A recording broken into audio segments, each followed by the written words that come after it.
Puluhan siswa sekolah dasar di Cimanggu, Kabupaten Pandeglang, Banten terpaksa menyeberangi derasnya sungai demi sampai ke sekolah. Nah, cara itu terpaksa ditempuh lantaran jembatan rusak tak kunjung diperbaiki. Puluhan siswa di Kampung Cegok, Desa Rancapinang, Kecamatan Cimanggu, Kabupaten Pandeglang, Banten ini harus menyeberangi derasnya air sungai saat berangkat sekolah. Iya, cara ini terpaksa dilakukan lantaran jembatan yang biasa mereka lalui menuju sekolah rusak parah akibat diterjang banjir bandang beberapa waktu lalu. Was-was pun kerap membayangi mereka tatkala hujan tiba. Tak sedikit siswa yang harus bertelanjang kaki, banyak pula orang tua siswa yang terpaksa menggendong anaknya. Selain sebagai akses utama menuju sekolahan, jalur ini memang menjadi pusat perekonomian warga Kampung Cegok. Akses satu-satunya ya, tidak ada lagi jalan pintas lain. Hanya ini yang dilalui anak-anak sekolah untuk menuju ke tempat sekolah. Lalu untuk bukan hanya sebatas aktivitas sekolah saja, tapi ini adalah salah satu akses untuk perputaran roda perekonomian. Berulang kali pihak pemerintah desa sudah mengusulkan kepada pemerintah Kabupaten Pandeglang agar jembatan tersebut segera diperbaiki. Namun hingga kini masih belum juga terrealisasi. Ariel Maranus melaporkan dari Kabupaten Pandeglang, Banten.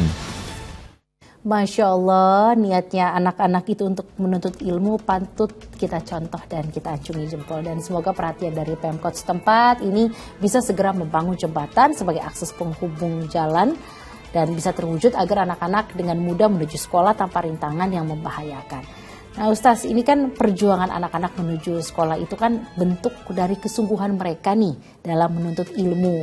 Lalu bagaimana sih Ustaz ilmu itu didapat, maksud saya ilmu itu dapat diperoleh tanpa melalui sebuah kesulitan? Sulit ya. Sulit kalau kita berpikir bagaimana kita mendapatkan sesuatu tanpa usaha. Gitu. Semakin sulit usaha, biasanya semakin besar yang bisa kita dapatkan. Ya, jadi intinya bisa jadi semakin sulit, tapi juga nggak besar dapatnya. Apa yang tidak besar, dunianya nggak besar, tapi akhiratnya besar kan. Kita itu dalam Islam itu alhamdulillah ya. Jadi kita punya konsep bahwa kamu tuh bisa diberikan dunia dan bisa diberikan akhirat. Bisa berikan dunianya saja, bisa diberikan akhiratnya saja, atau bisa diberikan dunia wal akhirat. Bagaimana Rasulullah SAW selalu mengajarkan kita meminta apa? Rabbana atina fid dunya hasanah wa fil akhirati hasanah. Jadi dunianya hasanah, akhiratnya hasanah. Nah, dalam konteks ini kita itu dipentingkan untuk ikhtiar. Ya, jadi utamanya manusia itu proses. Utamanya manusia itu hanya kemudian berupaya atau ikhtiar. Hasil itu otoritas Allah. Nah, karenanya ketika ada seseorang yang ingin mempunyai ilmu tapi tidak kemudian mau mendapatkan kesulitan ya atau tidak mau berusaha, ya ini kalau secara sunatullah itu mustahil gitu. Karena apa? Karena boleh jadi ya orang ini dengan melakukan usaha-usahanya itulah ya, padahal dia nggak cerdas-cerdas amat, tetapi ilmunya diberikan oleh Allah ya, gitu. Karena kan Allah yang mempunyai ilmu gitu. Tidak ada orang yang nggak cerdas tapi tiba-tiba dia seketika bisa memahami ini, memahami itu, karena Allah yang memiliki ilmu. Allah kemudian mau memasukkan ilmu itu kepada siapa saja atau memberikan ilmu itu pada siapa saja yang dikehendaki gitu ya. Nah, atau bisa jadi orang ini bekerja keras, belajar habis-habisan, tapi ya biasa-biasa aja, nggak cerdas, nggak pintar gitu ya, ranking juga kedua dari bawah misalnya begitu. Tapi dia mendapatkan keberkahan yang lainnya, jadi Allah ganti gitu ya. Nah ini bisa jadi seperti itu. Nah karenanya kita fa'idha faraqta fansab wa ila rabbika farqab. Yang penting kita itu berusaha bersungguh-sungguh ya. Sedangkan masalah hasil ya berharap kepada Allah. Apakah Allah memberi atau tidak, kita ikhlas. Apapun yang Allah berikan itulah yang terbaik untuk kita, insya Allah. Allah. Nah Ustaz, boleh gak sekali lagi diingatkan kepada kami semua nih Ustaz, bagaimana sih dulu perjuangan dari Rasul Shallallahu Alaihi Wasallam dan sahabatnya dalam menuntut ilmu nih Ustaz? Wah, kalau ini memang kalau kita lihat ya, coba bayangkan misalnya siapa, salah satu contoh sahabat, Salman Al-Farisi misalnya. Salman Al-Farisi ini dia beliau ini jauh sekali dari Persia misalnya. Datang, beliau ini orang kaya, orang terpandang yang kemudian membawa bekal yang banyak datang ke Madinah untuk belajar kepada Rasulullah SAW. Kemudian beliau ini habis bekalnya, habis segala sesuatunya hanya untuk belajar kepada Rasulullah SAW.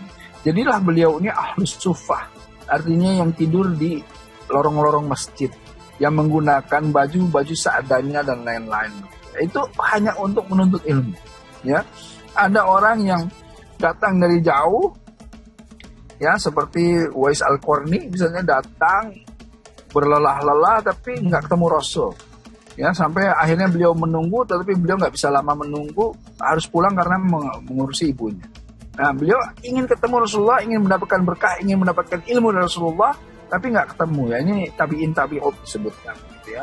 Jadi berbagai Ibnu Abbas misalnya, Ibnu Abbas radhiyallahu anhu itu sejak kecil ingin sekali belajar kepada Rasulullah SAW. Tapi karena beliau datang, Rasulullah pintunya nggak dibuka-buka nih. Beliau lagi istirahat di Rasulullah. Ibnu Abbas itu menunggu dan tidak mau mengganggu istirahatnya Rasul. Sampai akhirnya ketiduran, dan ketika Rasulullah subuh bangun, dibuka pintu, ada seorang anak kecil yang tertidur di depan pintunya. Disitulah Rasulullah SAW memegang kepalanya dan memohonkan kepada Allah, ya Allah berikanlah ya ilmu kepada anak yang namanya Ibnu Abbas radhiyallahu anhu. Jadi itu perjuangannya, jadi sulit sekali ya zaman dulu itu mendapatkan ilmu, yang katanya orang tidak mensia-siakan ilmu ya. Jadi artinya belajar, kemudian mendapatkan ilmunya itu tidak mudah, dan akhirnya ketika mereka dapat juga, mereka langsung manfaatkan ilmunya agar supaya menjadi buah yang manis untuk dirinya dan keluarga dan orang-orang di sekitarnya gitu. Masya Allah, walaupun sulit mendapatkan ilmu, ternyata mereka semua gigih. Dan tentunya kita berharap generasi muda ya Ustaz bisa selalu gigih untuk menuntut ilmu.